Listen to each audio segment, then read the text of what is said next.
എൻ്റെ എല്ലാ സഹോദരങ്ങൾക്കും നമ്മുടെ യൂട്യൂബ് ചാനലിലേക്ക് സ്വാഗതം. ഇന്ന് ഞാൻ വീഡിയോയ്ക്കൊന്നും ചെയ്തിട്ടുണ്ടായിരുന്നില്ല, ലൈവും ഒന്നും ഉണ്ടായിരുന്നില്ല. ശരിക്കും പറയാൻ എനിക്ക് വയ്യായിരുന്നു, തീരെ വയ്യായിരുന്നു. ജലദോഷമൊക്കെ വന്ന് പനിയായിട്ടില്ലെങ്കിലും അതിൻ്റേതായിട്ടുള്ളൊരു കോളൊക്കെ ഉണ്ടായിരുന്നു. അതുപോലെ ചെറിയ തലവേദനയും മേലുവേദനയും ഒക്കെ ആയിട്ട് ഞാൻ ആകെ അവശതയായിപ്പോയി. അതാണ് ഇന്ന് എൻ്റെ വീഡിയോകൾ പോലും ഉണ്ടായിരുന്നില്ല. അപ്പോൾ അങ്ങനെ ഇരുന്നപ്പോഴത്തേക്ക് ഞാൻ കരുതി ഇങ്ങനെ ഇരുന്നാലും പറ്റില്ലല്ലോ, അങ്ങനെയാണ് ഒരു വീഡിയോയുമായിട്ട് വരാമെന്ന് വിചാരിച്ചത്. സംഭവം ഒരു വീഡിയോ കണ്ടപ്പോൾ അത് ഇടണമെന്ന് തോന്നി. ഇനി ഇത് ഇടുന്നതിൻ്റെ പേരിൽ എന്ത് പുകിലാവുമെന്ന് എനിക്കറിയില്ല. കാരണം ഇപ്പം ഞാൻ ഏതിലൊക്കെ ചെന്ന് തൊട്ടാലും എനിക്ക് കുരിശാവുന്ന ഒരവസ്ഥയാണ് ഇപ്പോൾ വന്നിട്ടുള്ളത്. അപ്പോൾ എന്തായാലും വീഡിയോയിലേക്ക് പോകുന്നതിന് മുമ്പായിട്ട് ആരെങ്കിലും നമ്മുടെ ചാനൽ സബ്സ്ക്രൈബ് ചെയ്യാതുണ്ടെങ്കിൽ എത്രയും പെട്ടെന്ന് സബ്സ്ക്രൈബ് ചെയ്തോളൂ. അതോടൊപ്പം തന്നെ ബെല്ലൈക്കൻ കൂടി ഒന്ന് പ്രസ് ചെയ്യാൻ മറക്കരുത്. അതെ. അതുപോലെ തന്നെ വീഡിയോ ഇഷ്ടമാവുകയാണെങ്കിൽ തീർച്ചയായും നിങ്ങൾ ലൈക്ക് ചെയ്യണം. ലൈക്ക് തരാതെയാണ് മിക്ക ആളുകളും വീഡിയോ കാണുന്നതായാലും ലൈവിൽ വന്നാലും ലൈക്ക് തരാൻ എൻ്റെ സബ്സ്ക്രൈബേഴ്സിനൊക്കെ ഭയങ്കര പിശുക്കാണ്. എന്തായാലും എന്നോട് ഇഷ്ടമുള്ളവരൊക്കെ ആണെങ്കിൽ ഒന്ന് ലൈക്ക് കൂടി തരണം കേട്ടോ. അപ്പോൾ ഞാൻ വളരെ റിസ്ക് എടുത്താണ് ഈ വീഡിയോ ചെയ്യുന്നത്. അപ്പോൾ എന്തായാലും നമുക്ക് ഈ വീഡിയോയിലേക്ക് പോകുന്നതിന് മുമ്പായിട്ട് ഒരു വോയിസ് കേൾക്കാം. അതിനുശേഷം വീഡിയോയിലേക്ക് വരാം. കണ്ണൊക്കെ വേദന എടുക്കുന്നത്. നമസ്കാരം സുഹൃത്തുക്കളെ, കണ്ണ് നിറച്ച് കണ്ടോളൂ കേട്ടോ. ഇനിയൊരു പക്ഷെ നിങ്ങൾക്ക് എന്നെ കാണാൻ പറ്റിയില്ലെങ്കിലോ, ചെറിയൊരു ഭീഷണി കേട്ടോ. ഇനി ഗുരുവായൂർ അമ്പലനടയില് ഫോട്ടോ സമർപ്പണത്തിനായിട്ട് ഞാൻ എത്തിയാൽ അവിടെ വെച്ചിട്ട് എന്നെ തീർക്കുമെന്നാണ് പറയുന്നത്. മധുമലയിൽ നിന്നുള്ളൊരു ചേട്ടനാണ് ഈ ഭീഷണിയായിട്ട് വന്നത്. വാട്സപ്പ് ചാറ്റും അയാളുടെ വോയിസും അയാളുടെ വീഡിയോയും എൻ്റെ കയ്യിലുണ്ട്. എന്തൊരു നാടാണല്ലേ, വല്ലാത്തൊരു മധുമലയിൽ എന്ന് പറയുന്ന ഒരു സഹോദരൻ ഈ പെൺകുട്ടിയെ ഭീഷണിപ്പെടുത്തിയതായിട്ടാണ് ഇവർ പറയുന്നത്. ഇവരിനി ഗുരുവായൂർ ക്ഷേത്രത്തിലെ ഫോട്ടോ പ്രദർശനത്തിനായിട്ട് വന്നു കഴിഞ്ഞാൽ ഇവരെ തീർക്കും അവിടെ ഇട്ട് എന്നാണ് പറയുന്നത്. അപ്പോൾ എന്തായാലും എനിക്ക് മധുമലയിൽ എന്ന് പറയുന്ന സഹോദരനോട് എനിക്ക് പറയാനുള്ളത്, എന്തൊക്കെ തന്നെയാണെങ്കിലും അങ്ങനെ ഒരു സ്ത്രീകളെ ഭീഷണിപ്പെടുത്തുന്നത് ഒട്ടും അനുയോജ്യമായ കാര്യമല്ല. ഞാനും ഈ സ്ത്രീയും തമ്മിൽ മാനസികമായിട്ട് വലിയ അടുപ്പമൊന്നുമില്ല. ഇവർ എനിക്കെതിരെ വരെ ഒരു കള്ളപ്പരാതിയൊക്കെ കൊടുത്തിട്ടുള്ള ഒരാളാണ്. പക്ഷേ എന്നാൽ തന്നെയും ന്യായമായ കാര്യം പറയാതിരിക്കാൻ നിവർത്തിയില്ല. എന്തായാലും ഒരു സ്ത്രീയുടെ നേർക്ക് ഭീഷണി മുഴക്കുന്നത് ഒട്ടും ശരിയല്ല. സഹോദരൻ ചെയ്യുന്നത് ശരിയല്ല കേട്ടോ. അതുപോലെ തന്നെ ഇനി ബാക്കി ഇവള് പറയുന്നത് കേട്ടതിന് ശേഷം നമുക്ക് വരാം. ഈ പച്ചക്കവടിട്ട് വെട്ടിക്കൊന്നാലും ആർക്കും ഒരു കുഴപ്പവും ഉണ്ടാവൂല, അതെനിക്കറിയാം. അയാൾ ഗുരുവായൂർ അമ്പലനടയാണെന്ന് പോലും നോക്കൂലെന്ന് എനിക്ക് ഭീഷണി തന്നിട്ടുണ്ട്. എനിക്ക് പേടിയൊന്നും ഇല്ല കേട്ടോ. പക്ഷെ എനിക്കൊരു കാര്യത്തിൽ ഈ സമൂഹത്തിനോട് അഭിമാനമേ ഉള്ളൂ. നമുക്ക് ഒരു പ്രശ്നം വന്നാൽ സംസാരിക്കാൻ ആരും ഉണ്ടാവില്ല. പക്ഷെ നമ്മളെ ജീവൻ പോയി കഴിഞ്ഞാൽ സംസാരിക്കാൻ ഒരുപാട് ആൾക്കാർ വരും. എനിക്ക് എന്തെങ്കിലും പറ്റിപ്പോയാൽ, ഏതെങ്കിലും സാഹചര്യത്തിൽ പറ്റിപ്പോയാൽ എനിക്ക് വേണ്ടി സംസാരിക്കാൻ നിങ്ങൾ ആരും വരരുത്. കാരണം ജീവിച്ചിരിക്കുമ്പോൾ നിങ്ങൾക്ക് ആർക്കും എനിക്ക് വേണ്ടിയിട്ട് വാതുറക്കാൻ പറ്റിയിട്ടില്ല. ഇപ്പതേ ഇതേപോലെയുള്ള ഭീഷണികളുമായി. ഏതായാലും അദ്ദേഹത്തിന്റെ ഭീഷണിയും അദ്ദേഹത്തിന്റെ ഡീറ്റെയിലും ഞാൻ കാണിച്ചു തരാം. വീഡിയോയിലേക്ക് പോവാം. അല്ല, എനിക്കിവിടെ പറയാനുള്ള ഒരു കാര്യമാണ്. ഇത് ജനാധിപത്യ രാജ്യമാണല്ലോ. അപ്പോൾ ആരുടെ പേരും നാളും ഒന്നും പറയാതെ കാര്യം പറയുന്നതിൽ ഒരു തെറ്റുമില്ല. ഇനി പേരും നാളും പറഞ്ഞാലും നമുക്ക് അഭിപ്രായം പറയുന്നതിൽ കുഴപ്പമില്ല. നമ്മൾ ആരെയും മാനസികമായിട്ട് അപമാനിക്കാനോ അല്ലെങ്കിൽ ബോഡി ഷേമിങ് ചെയ്യാനോ ഒന്നും നിൽക്കാതിരുന്നാൽ മതി. നമുക്ക് കാര്യം നമ്മുടെ അഭിപ്രായ സ്വാതന്ത്ര്യം നമുക്ക് തുറന്നു പറയാം, അതിൽ ഒരു തെറ്റുമില്ല. ഇനി എൻ്റെ പേരിൽ കൊണ്ടുവന്ന് കേസ് കൊടുത്തെന്ന് പറഞ്ഞാലും എനിക്ക് കുഴപ്പമില്ല. ഞാൻ പറയാനുള്ളത് തുറന്ന് പറയുക തന്നെ ചെയ്യും. അപ്പോൾ എനിക്ക് പറയാനുള്ളതെന്ന് വെച്ചാൽ, ഗുരുവായൂർ ക്ഷേത്രത്തിൽ ഫോട്ടോ പ്രദർശനത്തിന് ചെന്നാൽ മാത്രമല്ലേ നിങ്ങളെ ഉപദ്രവിക്കൂ എന്ന് പറയുന്നത്. അല്ലാതെ നിങ്ങളെ വ്യക്തിപരമായിട്ട് നിങ്ങളെ വീട്ടിൽ കയറിയോ അല്ലാതെ എവിടെയെങ്കിലും പോകുന്ന വഴിക്ക് വെച്ചോ നിങ്ങളെ ഉപദ്രവിക്കുമെന്ന് പറഞ്ഞിട്ടില്ലല്ലോ. അപ്പോൾ നിങ്ങളൊരു കാര്യം ചെയ്യൂ, അങ്ങോട്ടേക്ക് പോവാതിരിക്കുക. അത്രയേ ഉള്ളൂ കാര്യം. വളരെ സിമ്പിളായിട്ടുള്ളൊരു കാര്യമാണ്. അല്ലെങ്കിൽ തന്നെ നിങ്ങൾ ഇനി അങ്ങോട്ട് പോവേണ്ട ഒരാവശ്യവുമില്ല. കാരണം കോടതി തന്നെ നിങ്ങളെ വിലക്കിയിട്ടുള്ളതാണ്. അപ്പോൾ പിന്നെ അതിൻ്റെ ഒരു ആവശ്യമില്ല. പിന്നെ മറ്റൊരു കാര്യം നമുക്ക് ആ സഹോദരനോട് പറയാനുള്ളത് എന്താണെന്ന് വെച്ചാൽ, താങ്കളുടെ ഇപ്പോഴുള്ള ഈ ഒരു നിലപാട്, അല്ലെങ്കിൽ താങ്കൾ ഇവരെ ഇങ്ങനെ ഭീഷണിപ്പെടുത്തേണ്ട ഒരാവശ്യമില്ല. കാരണം കോടതി തന്നെ അവരെ വിലക്കിയിട്ടുള്ളതാണ്. അതുകൊണ്ട് തന്നെ അവരിനി അങ്ങോട്ടേക്ക് പോവില്ല എന്നുള്ളൊരു കാര്യം ഉറപ്പാണ്. എന്തായാലും കോടതിയുടെ വാക്കുകളെ ധിക്കരിക്കാനുള്ള ധൈര്യമൊന്നും ഈ ഇന്ത്യ മഹാരാജ്യത്തിൽ ആർക്കും ഉണ്ടാവില്ലെന്ന് തന്നെയാണ് എൻ്റെ വിശ്വാസം. അതുകൊണ്ട് തന്നെ താങ്കളുടെ ഈ ഒരു എന്താണ് ഭീഷണിയുടെ ഒന്നും ഒരു ആവശ്യമില്ല. അപ്പോൾ ഇനി ഈ സ്ത്രീക്ക് പറയാനുള്ള ബാക്കി കാര്യങ്ങളൂടെ കേൾക്കാം.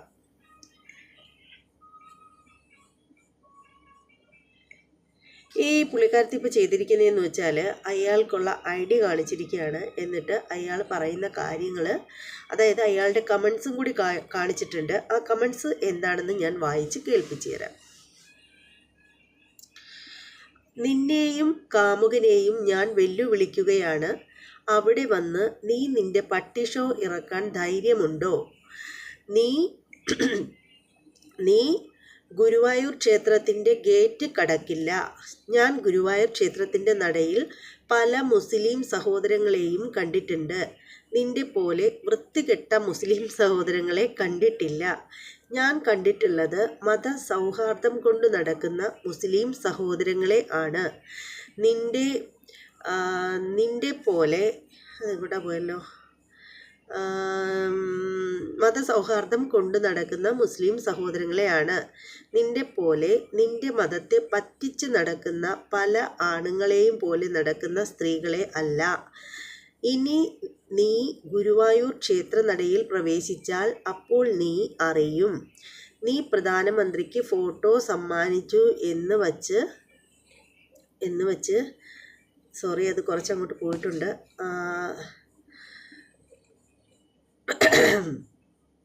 നീ പ്രധാനമന്ത്രിക്ക് ഫോട്ടോ സമ്മാനിച്ചു എന്ന് വച്ച് നീ അവിടെ വലിയ ആളായി എന്ന് വിചാരിക്കണ്ട. പിന്നെ നീ അയച്ച മെസ്സേജ് പോസ്റ്റ് ഞാൻ അയച്ച മെസ്സേജ് പോസ്റ്റ് FBയിൽ പോസ്റ്റ് ചെയ്താലും എനിക്ക് ഒരു പ്രശ്നവുമില്ല. നിനക്ക് എന്നെ നന്നായി അറിയാം. ഇനി മുതൽ ഗുരുവായൂർ ക്ഷേത്രത്തിൽ വീഡിയോ എടുക്കാൻ അനുവദിച്ചാലും നിന്നെ ഞാൻ അടുപ്പിക്കില്ല. നിന്റെ ഒരു പട്ടി ഷോ അവിടെ എടുക്കാൻ അനുവദിക്കില്ല. നീ വരയ്ക്കുന്ന കണ്ണൻ്റെ ഫോട്ടോ ഗുരുവായൂർ ക്ഷേത്രത്തിലല്ല വിൽക്കേണ്ടത്. നീ ഈ മെസ്സേജ് ഇട്ടത് കൊണ്ട് നീ കേസ് കൊടുക്ക് പോയി. നിന്റെ എല്ലാ ഡീറ്റെയിൽസും എൻ്റെ കയ്യിലുണ്ട് എന്നൊക്കെയാണ് അദ്ദേഹം പറയുന്നത്. എന്തൊക്കെ തന്നെയാണെങ്കിലും, എന്തൊക്കെ ഡീറ്റെയിൽസ് ഉണ്ടെന്ന് പറഞ്ഞാലും ഭീഷണിപ്പെടുത്തുന്നത് ശരിയല്ല സഹോദര. പിന്നെ മുസ്ലിം സഹോദരൻ എന്നെ ഒരുപാട് സഹായിച്ച ആളുകൾ ഉണ്ട് എന്നാണ് അദ്ദേഹം പറയുന്നത്. അദ്ദേഹത്തിന് മറ്റ് മുസ്ലിങ്ങളോട് ആരോടും ഒരു വിരോധവും ഇല്ല. കാരണം അദ്ദേഹം ഇവരുടെ ആ ഒരു രീതി തീരെ ഇഷ്ടമല്ലാത്തതിൻ്റെ പേരിലാണ് ഇങ്ങനെയൊക്കെ പറയുന്നത്. പക്ഷേ എന്ന് കരുതിയിട്ട് എന്തിൻ്റെ പേരിലായാലും എന്തിൻ്റെ അടിസ്ഥാനത്തിലായാലും ഒരു വ്യക്തിയെയും കൊലപാതക ഭീഷണി മുഴക്കുന്നത് ഒട്ടും ശരിയല്ല. അത് താങ്കൾ ചെയ്യുന്നത് വളരെ തെറ്റ് തന്നെയാണ്. പിന്നെ അദ്ദേഹം പറയുന്നതായിട്ട് കാണിച്ചിരിക്കുന്നത്, നിന്റെ പോലെ മതങ്ങളെ പറ്റിച്ച് ജീവിച്ച ആളുകളല്ല അവർ എന്ന്. അതായത് മുസ്ലിം സഹോദരങ്ങളെ പറ്റിയാണ് പറയുന്നത് കേട്ടോ. അവർ മതത്തെ പറ്റിച്ച് ജീവിക്കുകയല്ല എന്നാണ് അദ്ദേഹം പറയുന്നത്. അത് ഇദ്ദേഹമാണ് കേട്ടോ ആണ്. ഇത്തരം കാര്യങ്ങൾ പിന്മാറിയില്ല എങ്കിൽ മുന്നോട്ടുള്ള പോക്കിനെ ഞങ്ങൾ തടവയ്ക്കും. അതിപ്പോൾ ആരായാലും വിരോധ പ്രവർത്തികൾ ചെയ്യുന്ന ആരായാലും തടവിടും. ഈ ദേവസ്വം ഭരണാധികാരികൾ, ദേവസ്വം ചെയർമാൻ, അഡ്മിനിസ്ട്രേറ്റർ അടക്കമുള്ള ആളുകൾ, ഭരണസമിതി അംഗങ്ങൾ എല്ലാം ഇതിന് ഒരു തടയിട്ട്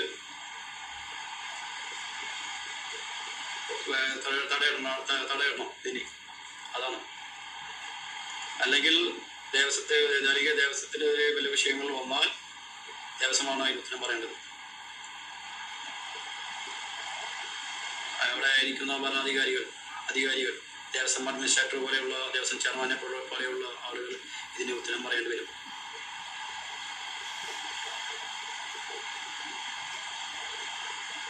ഇപ്പോൾ ജസ്റ്റിനെ വരച്ച ഫോട്ടോ ഇവിടെ കൂടുന്ന ഗുരുവായൂർ ദേവസ്വം ബോർഡ് അപ്പോൾ അദ്ദേഹം പറയുന്നതെന്ന് വെച്ചാൽ ഗുരുവായൂർ ദേവസ്വം ബോർഡ് ഇതിനെ കർശനമായിട്ട് നിയന്ത്രിക്കണമെന്നും ഈ സ്ത്രീ അവിടെ ഫോട്ടോയോ മറ്റോ കൊണ്ടുവരികയാണെങ്കിൽ ഒരു കാരണവശാലും അതിൻ്റെ ഉള്ളിൽ കടത്തി വിടരുതെന്നാണ് പറയുന്നത്. അല്ലെങ്കിൽ അവിടെ എന്തെങ്കിലും കടുപ്പപ്പെട്ട കാര്യം നടന്നു പോയാൽ, അതായത് അദ്ദേഹം ഈ സ്ത്രീയെ എന്തെങ്കിലും ചെയ്തു പോയാൽ അതിൻ്റെ ഉത്തരവാദിത്വം അവർക്ക് കൂടി ഏൽക്കേണ്ടി വരും എന്നാണ് പറയുന്നത്. എന്തൊക്കെ തന്നെയാണെങ്കിലും ആത്മഹത്യയല്ല, കൊലപാതക ഭീഷണി ഉന്നയിക്കുന്നത് ശരിയല്ല. അത് ആരായാലും ശരിയല്ല, അത് വളരെ തെറ്റാണ്. പ്രത്യേകിച്ചും ഒരു സ്ത്രീയോടായാലും പുരുഷനോടായാലും തെറ്റ് തന്നെയാണ്. അതൊന്നും ഒരിക്കലും യോജിച്ച കാര്യമല്ല. പിന്നീട് ഇപ്പോൾ എനിക്ക് പറയാനുള്ളതെന്ന് വെച്ചാൽ ഈ സഹോദരൻ അങ്ങനെ ഒരു ഭീഷണി മുഴക്കേണ്ട യാതൊരു കാര്യവുമില്ല. കാരണം എന്താണെന്ന് വെച്ചാൽ കോടതി തന്നെ ഈ സ്ത്രീക്ക് തടയിട്ട് കഴിഞ്ഞിരിക്കുകയാണ്. അതുകൊണ്ട് തന്നെ ഇവർക്ക് കോടതിയുടെ ആ ഒരു ഉത്തരവിനെയൊക്കെ ലംഘിച്ച് അവിടേക്ക് കയറി ചെല്ലാനുള്ള ധൈര്യം ഉണ്ടെന്നൊന്നും എനിക്ക് തോന്നുന്നില്ല. അപ്പോൾ എന്തായാലും ഇത് ഈ ഒരു ഭീഷണി അസ്ഥാനത്തായിപ്പോയി എന്നെനിക്ക് തോന്നുന്നു. എൻ്റെ തോന്നലാട്ടോ. എൻ്റെ തോന്നൽ എപ്പോഴും എല്ലാവർക്കും അംഗീകരിക്കാൻ പറ്റണമെന്നൊന്നുമില്ല. അപ്പോൾ ഇനി ഇവർക്ക് പറയാനുള്ളത് എന്താണെന്ന് കൂടി കേൾക്കാം. കാര്യങ്ങളൊക്കെ എത്രയും പെട്ടെന്ന് ഈ കാര്യത്തിൽ ഇടപെട്ടിട്ടില്ലെങ്കിൽ അവര് ഗുരുവായൂർ നടയാണെന്നൊന്നും നോക്കൂലാട്ടോ. ഞാൻ ആ നടയെ കയറിയാൽ അവിടെ വെച്ചിട്ട് എന്നെ വെട്ടിക്കൊല്ലാനും കൂടി ആ ചേട്ടൻ മടിക്കൂല. എന്ത് മതസൗഹാർദ്ദല്ലേ, എന്ത് നല്ല നാടില്ലേ. എവിടെ പോയടോ നിങ്ങളൊക്കെ? സംസാരിക്കാൻ ആരുമില്ലാതായി മാറുന്ന ഒരു വ്യക്തിയായി മാറി ഞാന്. അത് അവരവരുടെ കയ്യിലിരിപ്പ് കൊണ്ട് തന്നെയാണ് സംസാരിക്കാൻ ആരും ഇല്ലാത്ത വ്യക്തിയായി മാറിയത്. കാരണം ഇവർ ചെയ്യുന്ന പ്രവൃത്തി കൊണ്ട് ഇവരെ കുറേ അധികം മുസ്ലിം സഹോദരങ്ങൾ ഇവരെ സപ്പോർട്ട് ചെയ്യുന്നുണ്ട്. അത് ശരിക്കും പറയുകയാണെങ്കിൽ മുസ്ലിങ്ങൾ തന്നെ പറയുന്നുണ്ട് അത് ശരിക്കുമുള്ള ഒറിജിനൽ മുസ്ലിങ്ങളല്ല ഇവരെ സപ്പോർട്ട് ചെയ്യുന്നതെന്ന് അവർ തന്നെ പറയുന്നുണ്ട്. എൻ്റെ ചാനലിൽ പോലും പലയിടത്തും വന്ന് കമൻറ്റ് ചെയ്ത് പറഞ്ഞിട്ടുണ്ട്. പിന്നീട് പറയുന്നൊരു കാര്യം എന്ന് പറഞ്ഞാൽ ഹിന്ദുക്കളുടെ കാര്യം പറയുകയാണെങ്കിൽ ഒറിജിനൽ ഹിന്ദുക്കൾ ആരും ഇവരെ സപ്പോർട്ട് ചെയ്യില്ല, ഒരിക്കലും ചെയ്യില്ല. അത് 100% ഉറപ്പായിട്ടുള്ള കാര്യമാണ്. അപ്പോൾ പിന്നെ ഇവർ പരാതിയൊന്നും പറഞ്ഞിട്ട് ഒരു കാര്യമില്ല. എന്ത് നാടാ, എന്ത് മതസൗഹാർദ്ദം എന്നൊന്നും പറഞ്ഞിട്ട് ഒരു കാര്യമില്ല. മതസൗഹാർദ്ദം എന്ന് പറയുന്നത് അന്യൻ്റെ അതായത് മറ്റ് മതക്കാരുടെ ആരാധനാലയങ്ങളിൽ ഇടിച്ച് കയറി ചെല്ലുന്നതല്ല മതസൗഹാർദ്ദം എന്ന് പറയുന്നത്. മതസൗഹാർദ്ദം എന്ന് പറയുന്നത് എല്ലാ മതങ്ങളെയും അവരുടെ ആ ഒരു അതിർത്തിയിൽ നിന്ന് തന്നെ എല്ലാ മതങ്ങളെയും സ്നേഹത്തോടു കൂടി ചേർത്ത് പിടിച്ചാൽ മാത്രമേ അത് മതസൗഹാർദ്ദം ആവത്തുള്ളൂ. എല്ലാവരെയും അംഗീകരിക്കണം. എല്ലാവരുടെയും ഓരോ വ്യക്തികളുടെയും മതത്തെ അംഗീകരിച്ചിട്ട് അവരെ കൂടെ നിൽക്കണം. അല്ലാതെ ഓരോ വ്യക്തികളുടെയും ആരാധനാലയങ്ങളിലേക്ക് ഇടിച്ചു കയറി ചെല്ലുകയും അവിടെ വെച്ച് ഓരോ പട്ടിഷോ കാണിക്കുകയൊക്കെ ചെയ്തു കഴിഞ്ഞാൽ ആരായാലും ഒറ്റപ്പെട്ടു പോകത്തേ ഉള്ളൂ. അതിലൊന്നും വിഷമിച്ചിട്ട് ഒരു കാര്യമില്ല. അത് ആരായാലും ഇപ്പോൾ ഇവർ തന്നെ പറയുന്നുണ്ട് അവിടെ കൊണ്ടുവന്നൊരു അതായത് ഒരു മുട്ടയില്ലാത്ത ഒരു കേക്ക് കട്ട് ചെയ്തതാണ് ഇവർ ചെയ്ത ഏറ്റവും വലിയ തെറ്റ് എന്നാണ് ഇവർ പറയുന്നത്. അത് മാത്രമല്ല ഇവർ ചെയ്ത പലതും അവിടെ തെറ്റ് തന്നെയായിരുന്നു. അത് ഇവർ പറയുന്നത് ഇവരുടെ വായ കൊണ്ട് തന്നെ പറയുന്നത് കേൾക്കാട്ടോ. ഒരു തെറ്റ് ഞാൻ ചെയ്തു. ഗുരുവായൂർ വെച്ചിട്ട് ഒരു കേക്ക് ഞാൻ മുറിച്ചു. അതും മുട്ട ഉപയോഗിക്കാത്ത കേക്ക് ആയതുകൊണ്ട് അത് അവിടെ അശുദ്ധി ആവില്ല എന്നുള്ളൊരു ചിന്താഗതി, അത്ര അറിവില്ലായിരുന്നു. അത് വെച്ചിട്ട് ഞാൻ അങ്ങനെ ഒരു സംഭവം ചെയ്തു. അങ്ങനെ അറിവില്ലായ്മ കാണിക്കാനുള്ള സ്ഥലമാണോ ക്ഷേത്ര പരിസരം? ആ അറിവില്ലായ്മയും കൊണ്ട് ഏതെങ്കിലും പള്ളിപ്പറമ്പിൽ ചെല്ലാനുള്ള ധൈര്യം ഉണ്ടാവോ? പ്രത്യേകിച്ച് നമ്മൾ ഹിന്ദുക്കൾക്കുള്ള വിശ്വാസത്തിലുള്ളതല്ല കേക്ക് കട്ട് ചെയ്യുന്നത്. ഇപ്പോൾ ന്യൂജൻ ആളുകൾ, ഇപ്പോൾ നമ്മളൊക്കെ ആണെങ്കിൽ പോലും നമ്മുടെ വീട്ടിൽ നമ്മുടെ കുഞ്ഞുങ്ങളുടെയൊക്കെ ബർത്ത്ഡേക്കൊക്കെ ഇപ്പോൾ കേക്ക് കട്ട് ചെയ്യുന്നുണ്ട്. പക്ഷേ ശരിക്കും പറയുകയാണെങ്കിൽ അത് ക്രൈസ്തവരുടെ ഒരു രീതിയാണ് കേക്ക് കട്ടിങ്ങും കാര്യങ്ങളുമൊക്കെ. ഈ കേക്ക് ഇപ്പോൾ മുട്ടയുണ്ടോ മുട്ടയില്ലേ എന്നുള്ളതല്ല, അത് ഗുരുവായൂർ കൊണ്ടുപോയി കട്ട് ചെയ്യാനുള്ള ആ ഒരു ധൈര്യം ഉണ്ടല്ലോ. നമ്മൾ ഹിന്ദുക്കൾ പോലും ഇന്നേ വരെ കാണിച്ചിട്ടുള്ള ഒരു രീതി അല്ല അത്. അപ്പോൾ അതൊക്കെ ചെയ്തു വെച്ചിട്ട് ഞാനൊന്നും അറിഞ്ഞില്ലേ രാമനാരായണ എന്ന് പറയുന്നതിൽ ഒരർത്ഥവും ഇല്ല. വെച്ചിട്ട് എന്നെ കൊല്ലാൻ മാത്രമുള്ള തെറ്റുകളൊന്നും ഞാൻ ചെയ്തിട്ടില്ല. അയാളെ ഞാൻ ബ്ലോക്ക് ചെയ്തതാ. ഇനി അയാൾക്ക് പറയാനുള്ളതൊക്കെ കേൾക്കാൻ എനിക്ക് താല്പര്യമില്ല. ഞാൻ പോയി കേസ് കൊടുക്കേ എന്ത് വേണേ, എന്നെ കുറിച്ചുള്ള എന്തൊക്കെയോ ഡീറ്റെയിൽ അയാളുടെ കയ്യിലുണ്ടോലെ. ഇതേപോലെ ഡീറ്റെയിൽ ഒരുപാട് ആൾക്കാരുടെ കയ്യിലുണ്ടായിരുന്നു. അവരത് പബ്ലിഷ് ചെയ്തു, അവരത് എന്തൊക്കെയോ അവിടുന്ന് നേടിയെടുത്തു. എന്തൊരു ലോകാലേ. പലരും ആത്മഹത്യ ചെയ്തിട്ടുണ്ട്. ഞാൻ ആത്മഹത്യ ചെയ്തിട്ട് സംസാരിക്കാൻ ഒരുത്തനും വരരുത്. ഇതുപോലത്തെ 4-5 എണ്ണങ്ങൾ ഈ ലോകത്തേക്ക് വന്നാൽ മതി. ഇവനൊക്കെ മതം തലക്ക് കയറിയതാണ്. എന്തായാലും മതം തലയ്ക്ക് കയറി എന്ന് പറഞ്ഞിട്ട് കാര്യമില്ല. അവരവരുടെ വിശ്വാസത്തിൽ വിശ്വസിച്ച് മുന്നോട്ട് പോവുക. അവരവരുടെ മതത്തിൽ വിശ്വസിച്ച് മുന്നോട്ട് പോയാൽ ഒരു പ്രശ്നവും വരത്തില്ല. പിന്നെ അയാൾ പറയുന്ന ഈ ഒരു കൊലപാതക ഭീഷണിയോടൊന്നും നമുക്ക് ഒട്ടും യോജിക്കാൻ പറ്റത്തില്ല. അത് ഇപ്പോൾ ആരെക്കുറിച്ചിട്ടാണെങ്കിലും അതൊന്നും വിശ്വസിക്കാൻ പറ്റത്തില്ല. അതൊന്നും അംഗീകരിക്കാൻ ഒരിക്കലും പറ്റുന്ന കാര്യമില്ല. എന്താ അത്, വെള്ളരിക്കപ്പെട്ടണോ ഒരാളെ കൊല്ലുന്നൊക്കെ പറഞ്ഞിട്ട് ഭീഷണിപ്പെടുത്താനായിട്ട്, അതും പബ്ലിക്കായിട്ട് സോഷ്യൽ മീഡിയയിൽ, അതൊന്നും ഒരിക്കലും ശരിയല്ല. തെറ്റ് തന്നെയാണ്. തെറ്റാര് ചെയ്താലും തെറ്റ് തന്നെയാണ്. പിന്നീട് ഇവർ ആത്മഹത്യാ ഭീഷണിയെക്കുറിച്ചിട്ട് ഇവർ പറഞ്ഞൊരു കാര്യമുണ്ടല്ലോ, അത് ഇവർ സ്ഥിരമായിട്ട് എല്ലാവരുടെയും പറയുന്ന കാര്യം തന്നെയാണ്. ഇടയ്ക്ക് വെച്ചിട്ട് ഇവരുടെ ചാനലിൽ വന്നിട്ട് പറഞ്ഞിട്ടുണ്ടായിരുന്നു, ഇവർക്ക് എന്തെങ്കിലും സംഭവിച്ചു കഴിഞ്ഞാൽ അല്ലെങ്കിൽ ഇവർ ആത്മഹത്യ ചെയ്തു കഴിഞ്ഞാൽ അതിന് ഉത്തരവാദി ഉത്തര ഉണ്ണിയാണെന്ന്. എന്താ ചെയ്യുക ഇങ്ങനെയൊക്കെ തുടങ്ങിക്കഴിഞ്ഞാൽ? അത് ഒരു നിസ്സാരപ്പെട്ട കാര്യത്തിൻ്റെ പേരിൽ ഇവരെ വിമർശിക്കുന്നവരെ മുഴുവനും ഇവരെ ആത്മഹത്യാ ഭീഷണി മുഴക്കി തന്നെയാണ് പറയുന്നത്. അതിൽ നിന്ന് എനിക്ക് വേറെ പ്രശ്നമൊന്നുമില്ല. കാരണം എൻ്റെ ഭാഗത്ത് നിന്ന് ഒരു തെറ്റില്ലെന്നുള്ള കാര്യം എനിക്ക് 100% ഉറപ്പാണ്. അതുകൊണ്ട് എനിക്ക് ഒരു പ്രശ്നവുമില്ല അതിൽ.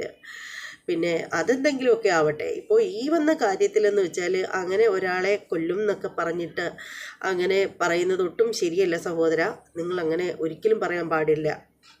ഒരു മനുഷ്യൻ്റെ ജീവൻ എടുക്കാൻ വളരെ എളുപ്പമായിരിക്കും, പക്ഷേ ഒരു ജീവൻ ഒരു വ്യക്തിയുടേത് കൊടുക്കാൻ ഒരിക്കലും നമ്മളെ കൊണ്ട് പറ്റില്ല. അതുകൊണ്ട് ഇത്തരത്തിലൊന്നും ആരും ചിന്തിക്കാതിരിക്കുക. എനിക്ക് സംഭവിക്കാനൊന്നും പറയാൻ പറ്റില്ല. നാളൊരിക്കൽ എനിക്ക് എന്തെങ്കിലും സംസാരിക്കാൻ ഒരാള് പോലും വരരുത്. ഇപ്പം സംസാരിക്കാൻ നാവ് പൊന്താത്ത നിങ്ങൾ അപ്പൊ സംസാരിക്കാൻ വരരുത്. കണ്ടല്ല എൻ്റെ പൊന്ന് ജസ്നേത്തൊന്നും പേരൊന്നും വിളിച്ചുകൂടെ ഇന്നത്തെ കാലത്ത്. എന്തായാലും ഒരാൾ പോലും വരല്ലെന്നൊന്നും താൻ പറയുകയൊന്നും വേണ്ട. അതൊക്കെ അപ്പോഴുള്ള ഓരോരുത്തരുടെയും രീതി അനുസരിച്ചിരിക്കും. അത് വഴിയെ കിടന്ന് ഒരു പട്ടിക്കുഞ്ഞ് ചത്താൽ പോലും അതിനെ മരിച്ചു കഴിയുമ്പോൾ അതിനെക്കുറിച്ച് സംസാരിക്കാൻ എല്ലാവരും ഉണ്ടാവും. വിശന്ന് വലഞ്ഞ് രാവും പകലും മഴയത്ത് കിടന്ന് അലയുന്ന നായ്ക്കളെ നമ്മൾ കാണുന്നുണ്ട്. പക്ഷെ അതുങ്ങൾക്ക് വിളിച്ച് ഒരു നേരത്തെ ഭക്ഷണം കൊടുക്കാനായിട്ട് ആരും മുന്നോട്ട് വരില്ല. പക്ഷേ അത് എവിടെയെങ്കിലും തെരുവിൽ കിടന്ന് ചത്തു കഴിഞ്ഞാൽ അതിൻ്റെ ചുറ്റും വന്ന് നിന്ന് സെൽഫി ഫോട്ടോയൊക്കെ എടുക്കാനും പോസ്റ്റ് ചെയ്യാനും ഒക്കെ ഒരുപാട് പേരുണ്ടാവും. അത് നമ്മുടെ നാടിൻ്റെ ഒരു പ്രത്യേകതയാണ് കേട്ടോ, ഇന്നത്തെ ഈ ഒരു കാലഘട്ടത്തിൽ. അതുകൊണ്ട് ഞാൻ എന്തെങ്കിലും സംഭവിച്ചു കഴിഞ്ഞാൽ ചോദിക്കാൻ ഒരു മനുഷ്യരും വരരുത് എന്ന് പറഞ്ഞിട്ടൊന്നും ഒരു കാര്യമില്ല. അതൊക്കെ വരും, എല്ലാവരും വരും. ഈ പറയുന്ന ഞാനാണെങ്കിലും തന്നെ എനിക്ക് എന്തെങ്കിലും സംഭവിച്ചു കഴിഞ്ഞാലും അതിനെതിരെ ചോദ്യം ചെയ്യാനായിട്ട് 101 പേരുണ്ടാവും. അതങ്ങനെ തന്നെയാണ്. വെല്ലുവിളികളും കാര്യങ്ങളൊക്കെ എത്രയും പെട്ടെന്ന് ദേവസ്വം ബോർഡ് ഈ കാര്യത്തിൽ ഇടപെട്ടോളൂ. ഇല്ലെങ്കിൽ അവൻ ഗുരുവായൂർ നടയിൽ വെച്ചിട്ടായിരിക്കും കേട്ടോ ഒരുപക്ഷെ എന്നെ വെട്ടിക്കൊല്ലുക. കണ്ടു നിൽക്കാൻ നിങ്ങളൊക്കെ വരണേ. ഏതായാലും ഭീഷണി എനിക്ക് ഏതായാലും ഇഷ്ടായി. ഒരുപാട് നന്ദിയുണ്ട് മധുമലയിലിനോട്. ഓക്കെ, അപ്പൊ ഒരിക്കൽ കൂടി കാണേണ്ടവരൊക്കെ കണ്ടോളൂ. നാളൊരിക്കൽ നിങ്ങൾക്ക് എന്നെ കാണാൻ പറ്റിയില്ലെങ്കിലോ? എന്തല്ലേ, ഗുരുവായൂർ ചെല്ലാതിരുന്നാൽ മതി. തനിക്ക് ഗുരുവായൂർ പോകണമെന്ന് എന്താ ഇത്ര നിർബന്ധം? എന്താ ഇപ്പോൾ ഈ ഭീഷണിയുടെയൊക്കെ കാര്യം എന്ന് പറഞ്ഞാൽ വെറുതെയാണ്. ആവശ്യമില്ലാത്ത ഒരു വർത്തമാനമാണ് ഇതിൻ്റെ ഇടയിൽ. ഇതിൻ്റെയൊന്നും ഒരു ആവശ്യമില്ല.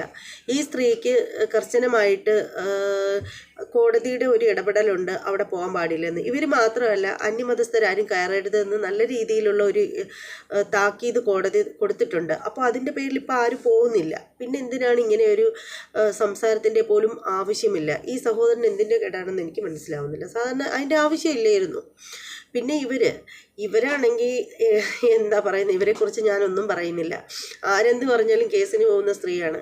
കേസിന് പോകുന്നതെന്ന് പറഞ്ഞ് നമുക്ക് വേറെ പ്രശ്നമൊന്നുമില്ല. കാരണം നമ്മുടെ ഭാഗത്തുനിന്ന് എന്തെങ്കിലും മിസ്റ്റേക്ക് ഉണ്ടെങ്കിലേ നമ്മൾ പേടിക്കേണ്ട കാര്യമുള്ളൂ. അതുകൊണ്ട് തന്നെ എനിക്കൊരു പേടിയില്ല.